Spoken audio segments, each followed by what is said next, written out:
Welcome to Prayag study group. आज हम हमारी वीडियो का जो क्षेत्रमिति 2D का जो चल रहा है उस वीडियो को हम आगे बढ़ा रहे हैं आज, और उम्मीद है आपको पूरा समझ में आ रहा होगा। दोस्तों आज हम पूरे त्रिभुज जितने भी ट्रायंगल है, ट्रायंगल से संबंधित उसके जितने फॉर्मूले वो प्लस उसके जितने भी क्वेश्चन है वो आज हम लोग लगाने वाले हैं। देखिएगा दोस्तों, अब अच्छे से समझ में आएगा।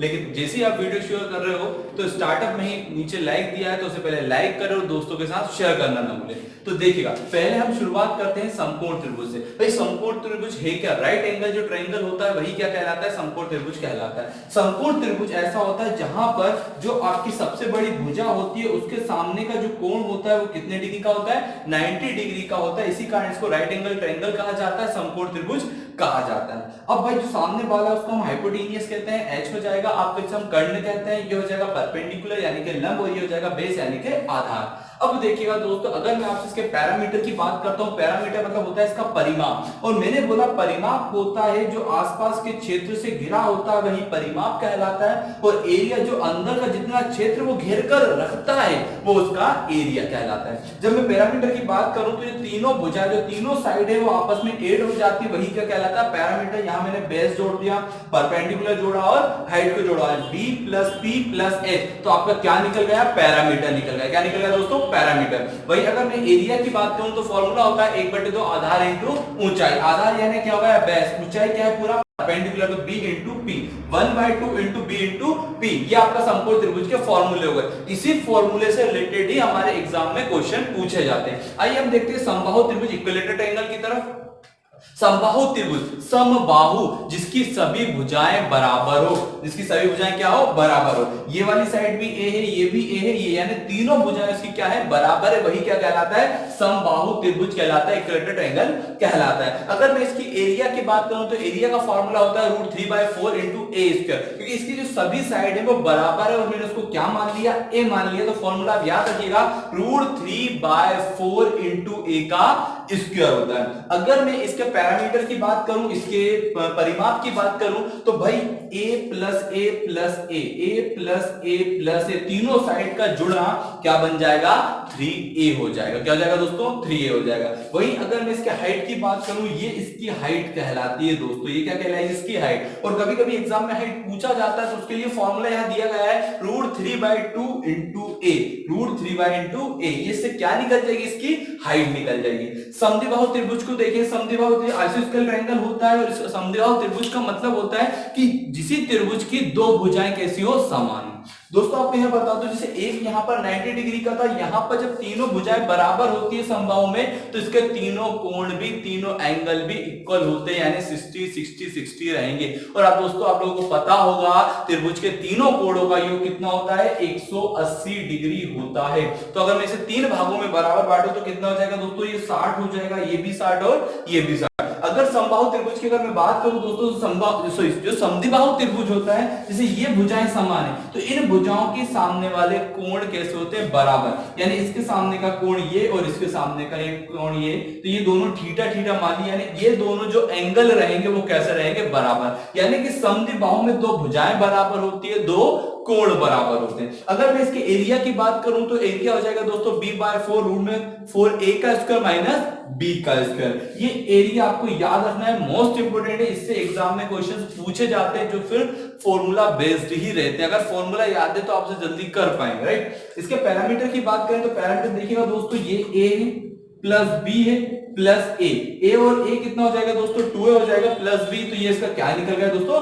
परिमाप निकल गया। क्या निकल गया? परिमाप। अगर विषमबाहु त्रिभुज की तरफ चले, इसके जो ट्रायंगल की अगर हम तरफ जाते हैं तो इसके एरिया होता है, एरिया होता है फॉर्मूला है रूट में s into s minus a into s minus b into s minus c। ये इसका फॉर्मूला है, क्योंकि ये विषमबाहु त्रिभुज है जिसकी तीनों भुजाएं समान नहीं होती, तीनों भुजाएं विषम होती है, वही विषमबाहु त्रिभुज कहलाता है। तो रूट में s into s minus a into s minus b into s minus c। अब दोस्तों देखिएगा s क्या है, तो सबसे पहले इसको हम पैरामीटर समझना पड़ेगा। तो इसका पैरामीटर होता है, परिमाप होता है, और तीनों भुजाओं के योग के बराबर होता है, यानी a plus b plus c, वो क्या कहला जाएगा? p। s का मतलब होता है अर्ध परिमाप, परिमाप का आधा। तो परिमाप क्या निकल के आया? p का हम आधा कर देंगे तो क्या निकल जाएगा दोस्तों? हमारा ऐसे निकल जाएगा। ये इस प्रकार के हमारे जो भी इसमें 2D के जो भी क्षेत्रफल और परिमाप निकालने होते हैं वो इस फॉर्मूले पर बेस्ड त्रिभुज से संबंधित प्रश्नों को समझते हैं, उन्हें सॉल्व करने की कोशिश करते हैं। ये जितने मैंने आपको क्वेश्चंस निकाले हैं वो एग्जाम में आए हुए क्वेश्चन है। जैसे एसएससी 2016 का ये क्वेश्चन है, किसी समबाहु त्रिभुज का क्षेत्रफल 4√3 वर्ग सेंटीमीटर है। 4√3 वर्ग सेंटीमीटर है तो परिमाप एवं ऊंचाई, यानी कि जो हमें यहां पर दिया गया है इक्विलेटरल जो ट्रायंगल है उसका एरिया दिया गया है, हमसे पैरामीटर और उसकी हाइट पूछी गई है, राइट दोस्तों। तो अब यहां देखिएगा आपको क्षेत्रफल दिया है और दोस्तों मुझे क्षेत्रफल का फॉर्मूला बताइएगा, √3/4 × a का स्क्वायर। आपको क्या निकालना है? पैरामीटर निकालना है, जिसका फॉर्मूला कितना होता है? 3a होता है। अगर मैं ऊंचाई की बात करूं, हाइट की बात करूं तो दोस्तों आपको पता होगा √3/2 × a, ये इसके फॉर्मूले हैं। अब देखो इन को निकालने के लिए मुझे कम से कम साइड पता होनी चाहिए, मुझे उस भुजा की लंबाई पता होनी चाहिए। और उसके लिए मैं कैसे करूंगा? क्योंकि मुझे क्षेत्रफल दिया है तो वहां से निकाल सकता हूं, क्योंकि क्षेत्रफल दिया है 4√3 दिया है दोस्तों, √3/4 × a का स्क्वायर। √3 से √3 कैंसिल दोस्तों, 4 डिवाइड में मल्टीप्लाई में चला जाएगा, 16 हो जाएगा इंटू a का स्क्वायर। और a बराबर मुझे बताइएगा दोस्तों 16 का वर्गमूल कितना होता है? 4 होता है। यहां पर a निकल गया तो क्या आप पैरामीटर निकाल सकते हो? बिल्कुल पैरामीटर निकाल सकते हो, 3 × 4 यानी कि 12 सेंटीमीटर, राइट। अगर मुझे हाइट निकालनी है तो हम हाइट निकाल सकते हैं, √3/2 × a की वैल्यू कितनी आई है दोस्तों? 4 आई है सॉरी 2 2 4 और आंसर है 2√3 सेंटीमीटर। तो इस प्रकार से इस क्वेश्चन को हम कम से कम समय में कर सकते हैं, लेकिन इसके लिए आपका कैलकुलेशन विद फॉर्मूले आपको लर्न होने चाहिए, ठीक है। तो ये क्षेत्रफल, ये पैरामीटर और ये हमने हाइट निकाली, इस प्रकार से हम इस क्वेश्चन को क्लियर कर सकते हैं, ठीक है। आइए हम अगले क्वेश्चन को समझते हैं। अगले क्वेश्चन में कैसे सॉल्व करना है दोस्तों, आपको क्वेश्चन मिल चुके हैं, वीडियो को पॉज करके पहले कंप्लीट कीजिएगा, फॉर्मूला आप लोगों को पता है, देन उसके बाद समझ नहीं आता तो पूरा देखिएगा कैसे कैसे सॉल्व किया। किसी समकोण, ध्यान रखिएगा ये क्या बोला, किसी समकोण समद्विबाहु त्रिभुज, किसी समकोण समद्विबाहु यानी जिसकी दो भुजाएं कैसी हो? बराबर हो, ठीक है। उस त्रिभुज का क्षेत्रफल क्या होगा यदि कर्ण कितना दिया जाए दोस्तों? 16 सेंटीमीटर। हाइपोटेनियस दिया गया है 16 सेंटीमीटर। ये आइसोस्केलर है जिसकी दो भुजाएं बराबर हो, दो भुजाएं कैसी हो? बराबर हो। दोस्तों मैंने इसको a माना, इसको a माना। अब मुझसे क्या पूछा उन्होंने? समद्विबाहु त्रिभुज का क्षेत्रफल पूछा है। क्या पूछा है? समद्विबाहु त्रिभुज का क्षेत्रफल। और अगर मैं इसके क्षेत्रफल की बात करूं, 1/2 आधार इंटू ऊंचाई, 1/2 आधार इंटू ऊंचाई। देखिएगा यहां पर मैं अगर पाइथागोरस थ्योरम लगाता हूं तो हाइपोटेनियस का वर्ग बराबर हो जाएगा बेस प्लस परपेंडिकुलर का स्क्वायर, ठीक है। तो यहां कितना हो जाएगा दोस्तों? 16 का स्क्वायर हो जाएगा। ये कितना हो जाएगा दोस्तों? ये b है, तो यहां दोनों की वैल्यू a है, यानी a स्क्वायर और a स्क्वायर। अब ये जब चीजें इधर आती हैं, ठीक है, अब इसको आप देखो, यहां तो इसको ये वर्ग इधर है तो किसमें हो जाएगा दोस्तों? ये रूट में आ जाएगा। तो 16 बराबर, ठीक है, 2a का स्क्वायर, राइट। 16 बराबर √2a, 16 बराबर कितना आ गया? √2a। तो a बराबर दोस्तों कितना आ जाएगा? ये आ जाएगा 16√2। कितना आ जाएगा? 16/√2।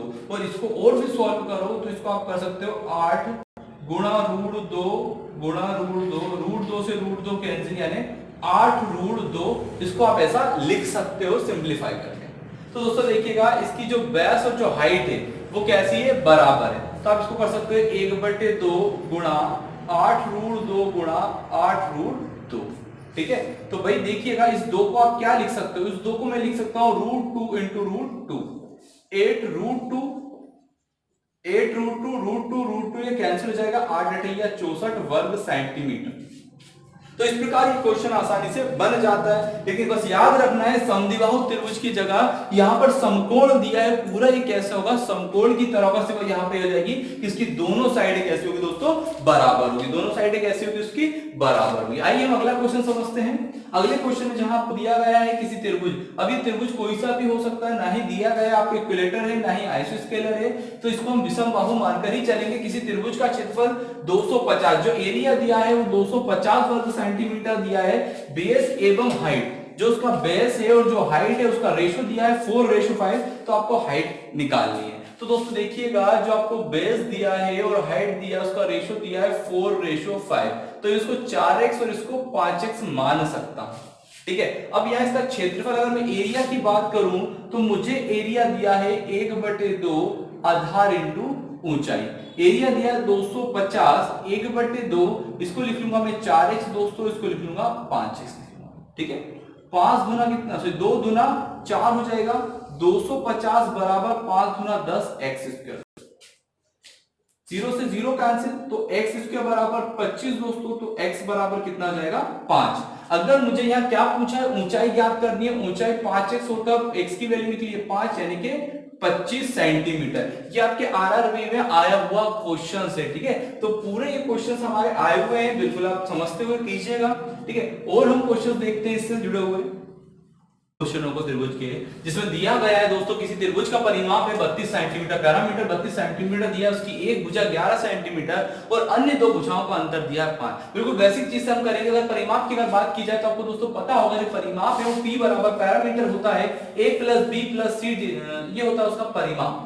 और अगर मैं अन्य दो भुजाओं का अंतर 5 है तो भुजाएं तो हमारी सिर्फ दोस्तों a है, b है और c है। एक भुजा 11 दे रखी है मान लीजिए, यसी मान लो c कितनी दे रखी है, 11 दे रखी है, और अन्य दो भुजाओं का अंतर कितना दे रखा दोस्तों, 5 दे रखा है, a माइनस बी बराबर 5, a माइनस बी बराबर 5। तो दोस्तों a बराबर कितना होगा, 5 प्लस b होगा। इतना क्लियर है दोस्तों, ये दो चीजें हमको पता है। अब मुझे यहाँ पे परिमाप दिया गया 32 सेंटीमीटर है, परिमाप कितना दिया है 32 सेंटीमीटर, परिमाप दिया दोस्तों इसका 32 सेंटीमीटर। अगर मैं बात करूं 32 सेंटीमीटर, ए हमारा कितना है 11 है, बी कितना है, तो भाई बी की जगह अब सॉरी ए 11 नहीं है, ए कितना है 5 plus B, 5 plus B. B कितना है दोस्तों, बी की जगह में बी ही करना है, सी की जगह कितना है 11 है दोस्तों। 32 देखिए 11 5 16 प्लस 2b हो जाएगा दोस्तों। देखिएगा 2b बराबर अगर मैं बात करूं तो 2b बराबर कितना होगा, तो हो जाएगा 32 माइनस 16, तो b बराबर हो जाएगा 16/2 यानी कि 8, ठीक है। तो ये b निकल के आया, तो a कितना होगा दोस्तों 5 प्लस 8 यानी कि 13। तो यहां पर हमारा a निकला, b निकला, c निकला, और उसने क्षेत्रफल हमसे पूछा है। क्या पूछा उसने, क्षेत्रफल। तो इस क्वेश्चन में हमने a निकाल चुके हैं, b निकाल चुके हैं, c निकाल चुके हैं, और फॉर्मूला आपको पता है दोस्तों, फॉर्मूला होता है s इंटू एस माइनस ए, एस माइनस बी और एस माइनस सी। अब दोस्तों आप बताइएगा s की वैल्यू क्या होती है, s होता क्या है, तो s बराबर होता है p/2, क्योंकि ये एक अर्ध परिमाप है, ये एक अर्ध परिमाप है। वो परिमाप हमारा 32 निकला था, 32/2 यानी कि 16। तो दोस्तों देखिएगा s की जगह मैंने रखा 16। अब देखिएगा a की वैल्यू हमें कितनी दे रखी है, a की वैल्यू हमें 13 दे रखी है। 16 में से 13 माइनस करूंगा दोस्तों कितना आ जाएगा, 3 आ जाएगा, इंटू s की वैल्यू 16 है, b की वैल्यू हमारी निकल के आई 8। 16 में से 8 माइनस करूंगा तो 8 आ जाएगा दोस्तों, गुणा सी हमारा कितना 11 दे रखा है, 16 में से 11 माइनस करूंगा दोस्तों कितना आ जाएगा 5। 16 में से 11 माइनस करूंगा तो कितना आ जाएगा दोस्तों 5 आ जाएगा। इसी को हम आगे बढ़ाएं तो देखिएगा 16 को लिख सकता हूं 8 गुणा 2, 3 का 3 दोस्तों, 8 का 8 दोस्तों, 5 का 5। ये 8 में बाहर कॉमन ले सकता हूं, 5 दिया 15, 15 दूना 30। ये इसका सेंटीमीटर जो क्षेत्रफल है वो निकल के आया 8√30 वर्ग सेंटीमीटर, 8√30 वर्ग सेंटीमीटर इसका आंसर हुआ। 8√30 वर्ग सेंटीमीटर इसका क्षेत्रफल निकल के आया दोस्तों, ठीक है। समझ में आ रहा होगा। नेक्स्ट क्वेश्चन की तरफ हम चलते हैं, जिसमें हमें दिया गया है दोस्तों, देखिएगा आपको ऐसे ही जितनी भी प्लेलिस्ट में दे रहा हूं पूरी वीडियो देखनी है, ठीक है ना, एक एक करके, ताकि आपके कॉन्सेप्ट क्लियर हो जाए। हाँ, हमें ये नहीं पता होता एग्जाम में क्या पूछ लिया जाता है, हम सिर्फ कॉन्सेप्ट क्लियर करके आते हैं ताकि हमारे बेस क्लियर हो जाए, और कोई भी एग्जाम में जब क्वेश्चन पूछता है तो हमारे क्वेश्चन बन जाए। एक समकोण, कौन सा, समकोण त्रिभुज के कपड़े के टुकड़े की भुजा 12 सेंटीमीटर, सबसे लंबी भुजा 13। भाई समकोण है, राइट एंगल ट्रायंगल है, सबसे बड़ी बात ये है। और उसने बोला है जो सबसे बड़ी भुजा है वो कितने सेंटीमीटर की दोस्तों, 12 सेंटीमीटर से 13। सबसे बड़ी भुजा 13 सेंटीमीटर की है, ठीक। कपड़े की एक भुजा 12 सेंटीमीटर की, तीसरी पता नहीं है, और 5 रुपए प्रति वर्ग मीटर की दर से कपड़े का मूल्य कितना होगा, पूरे कपड़े का मूल्य हमको बताना है। तो जब हम बात करेंगे पूरे क्षेत्र में कपड़े का मूल्य बताना है, तो भाई इसके क्षेत्रफल के बराबर ही इसमें कपड़ा लगा होगा। 1 वर्ग मीटर का पता है, जितना क्षेत्रफल होगा उसका मल्टीप्लाई करेंगे, हमें क्षेत्रफल निकालना है। जब भी हम किसी चीज का क्षेत्रफल निकालते हैं दोस्तों, तो हमें तीनों भुजा पता होना चाहिए। अब देखिएगा यहाँ एक नहीं पता है, अननोन है, यानी कि मैं पाइथागोरस थ्योरम से वो निकाल सकता हूं। जब पाइथागोरस थ्योरम से अगर मुझे लंब का निकालना है तो मैं क्या करूंगा, रूट कर्ण का वर्ग माइनस आधार का वर्ग हो जाएगा दोस्तों। तो देखिएगा मुझे परपेंडिकुलर लंब निकालना है, तो भाई हाइपोटेनियस 13 का स्क्वायर माइनस 12 का स्क्वायर, 13 का स्क्वायर 169 होता है, 12 का स्क्वायर 144 होता है, 169 में से 144 माइनस करेंगे 25 आ जाएगा, और 25 का वर्गमूल दोस्तों 5 होता है, यानी इसकी वैल्यू कितनी निकल के आ गई दोस्तों 5 होगी। अब मुझे बताइएगा s की वैल्यू क्या होगी, यानी मैं पूरे को जोड़कर बटे 2 कर दूं तो मेरा s निकल के आ जाएगा, यानी कि अगर यहाँ पे मैं आपसे बात करूं 13 और 5 कितने होते हैं दोस्तों 18 होते हैं, 18 और 12 अगर हम जोड़े तो कितने हो जाते हैं 30 होते हैं, और 30 बटे 2 करूं तो कितना आ जाएगा दोस्तों 15 आ जाएगा। तो s निकल के आ गया। अगर मैं क्षेत्रफल की बात करूं तो s into S minus A into S minus B into S minus C होता है दोस्तों। अब जब हम इसकी ये रफ करते जा रहा हूं ना, क्योंकि मैंने आपको ये फाइंड आउट कर दिया है। अब यहाँ पे देखिएगा s की वैल्यू कितनी आई है 15 आई है, यहाँ देखिएगा 15 माइनस ए मान लीजिए कोई सी भी भुजा है, ये a है, ये b है और ये c है। अगर मैं 15 में से 5 माइनस करूं तो दोस्तों कितना बच जाएगा 10 बच जाएगा, कितना बचेगा 10 गुणा s माइनस b, 15 में से 12 माइनस करूंगा दोस्तों कितना बच जाएगा 3 बच जाएगा, गुणा 15 माइनस 13 कितना बच जाएगा 2 बच जाएगा। ठीक है, अब देखिएगा इसको हम क्या कर सकते हैं, मैं इसको लिख सकता हूं 5 तिया 15, 10 को लिख सकता हूं 5 दूना 10 गुणा 3 गुणा 2। भाई वर्गमूल निकालना है तो जहां जोड़ी बनती जाएगी उसको मैं बाहर निकालते जाऊंगा, जहां जोड़ी बनती जाएगी उसको दोस्तों मैं बाहर निकालते जाऊंगा। तो यहाँ पे सभी की जोड़ी बनी, देखो 5 की जोड़ी बन गई, 3 की जोड़ी बन गई और 2 की जोड़ी बन गई, इन सबको बाहर निकाला 5 तिया 15, 15 दूना 30 वर्ग सेंटीमीटर। लेकिन दोस्तों ये आंसर नहीं है हमारा, ये सिर्फ क्षेत्रफल निकल के आया। उसने बोला 5 रुपए प्रति वर्ग मीटर की दर से कपड़े का मूल्य कुल कितना होगा, 1 वर्ग मीटर का 5 है दोस्तों, तो 30 वर्ग मीटर का कितना होगा, 5 का मल्टीप्लाई कर देंगे 5 तिया 15, 150 रुपए। यानी उस त्रिभुज में जो इतना कपड़ा लगेगा उसका खर्चा कितना रहेगा, उस कपड़े का मूल्य कितना रहेगा 150 रुपए रहेगा, 150 रुपए रहेगा। इतना समझ में आपको, ये क्वेश्चन बहुत ही डीपली में समझकर जब तक हमारा बेस क्लियर नहीं होगा ये क्वेश्चन सॉल्व नहीं होंगे। ठीक है, देखिए अगले क्वेश्चन की तरफ हम बढ़ते हैं। बहुत आसान क्वेश्चन है, मैंने बोला आपका कैलकुलेशन सही होना और फॉर्मूले आपको लर्न होने चाहिए अच्छे से। मैदान की एक भुजा दी गई है, त्रिभुजाकार मैदान है जिसकी भुजा है 13, 14, 15 है, तो क्षेत्रफल ज्ञात कीजिए। इसमें कुछ भी नहीं है दोस्तों, यहाँ पे अगर मैं s निकालूं तो सभी को जोड़ के 2 का भाग दे देंगे, कितना है 13 है, 14 है, 15 है, बटे 2 करना है, 5 4 9 3 12 1 2 3 और 1 42 बटे 2 दोस्तों कितना हो गया 21 हो गया। अगर मुझे इसका क्षेत्रफल निकालना है, हम सबसे यही फॉर्मूला पढ़ रहे हैं, s into S minus A into S minus B into S minus. ठीक है, s की जगह दोस्तों 21 रहेगा गुणा। अब देखिएगा 21 में से अगर मैं 13 माइनस, क्योंकि भुजा माइनस करने जानी है, तो 21 में से अगर 13 माइनस करूंगा तो 8 आ जाएगा, 21 में से 14 माइनस करेंगे तो 7 आ जाएगा, 21 में से 15 माइनस करेंगे तो दोस्तों 6 आ जाएगा। ठीक है, अब देखो यहीं पे हम इसके फैक्टर बना लेते हैं, गुणनफल बना लेते हैं, 7 तिया 21 हो जाएगा। ठीक है भाई, 8 को कितना लिख सकते हो 2 गुणा 2 गुणा 2, 7 का 7 ही रहिएगा दोस्तों, 6 का लिख लोगे 3 दूना 6, जोड़ी बनाइएगा 7 बन गया, मैंने 7 को बाहर लिया दोस्तों, 3 की जोड़ी बन गई, 3 को बाहर लिया दोस्तों, 2 की जोड़ी बन गई, 2 को बाहर ले लिया, एक और 2 की जोड़ी बन गई, 2 को बाहर ले लिया, 2 दूना 4, 4 तिया 12, 12 सत्ते 84 वर्ग सेंटीमीटर। तो ये मीटर में था तो यहाँ पे यूनिट रहेगी मीटर में, 84 वर्ग मीटर। इस प्रकार के क्वेश्चन आपके ट्रायंगल से बनते हैं, हमने अच्छे क्वेश्चंस लगा लिए ताकि आपको समझ में आ जाए। आइए हम बात करते हैं चतुर्भुज के बारे में, और चतुर्भुज से कुछ 2-3 जो बहुत ही ज्यादा इंपॉर्टेंट है और इनके जो क्वेश्चन होते हैं वो सिर्फ फॉर्मूले बेस पर ही आते हैं। तो आइए हम देखते हैं समांतर चतुर्भुज होता क्या है। जब मैं समांतर चतुर्भुज पैरेललोग्राम की अगर मैं बात करूं तो इसका जो एरिया होता है वो होता है आधार इंटू ऊंचाई। ये होता है दोस्तों आधार और ये होती है उसकी ऊंचाई। अगर इसकी आपकी गुणवत्ता देखनी है तो सबसे पहली बात क्या, आमने सामने की भुजाएं समांतर होती हैं और बराबर होती हैं। भाई ये इसके बराबर होगी और एक दूसरे के समानांतर होती है। अगर मैंने लिखा ए बी सी डी तो ए बी पैरेलल हो जाएगा C D, A B parallel C D और B C parallel A D. आमने सामने की भुजाएं समांतर और बराबर होती हैं। इनके जो डायगोनल होते हैं, विकर्ण होते हैं, वो एक दूसरे को समद्विभाजित करते हैं, यानी कि इसके दोनों हिस्सों का बराबर होगा, ये इस दोनों के हिस्से बराबर होंगे, यानी इसको समान समान हिस्सों में बांटेगी। इसको हम कहते हैं समांतर चतुर्भुज। फॉर्मूला होता है आधार इंटू ऊंचाई।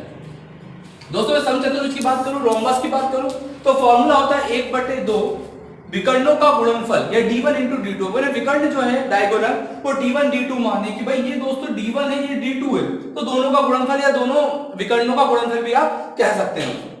या फिर एक फॉर्मूला ये भी लगेगा आधार इंटू ऊंचाई। अगर आपको साइड निकालनी है तो फॉर्मूला बनता है 1/2 रूट में d1 का स्क्वायर प्लस d2 का स्क्वायर।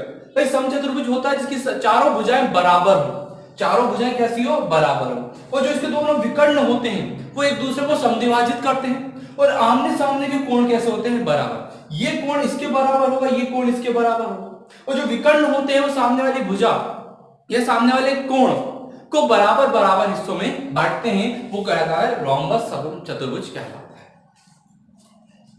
समलंब चतुर्भुज की बात करें, ट्रेपेजियम की अगर बात करें तो इसका सिर्फ एक ही जोड़ा समांतर होता है, पैरेलल होता है। जैसे अगर मैं बात करूं ए बी सी और डी, या तो दोस्तों A B parallel C D होगा या B C parallel A D, सिर्फ एक ही युग्म या एक ही पेयर वो समांतर होते हैं।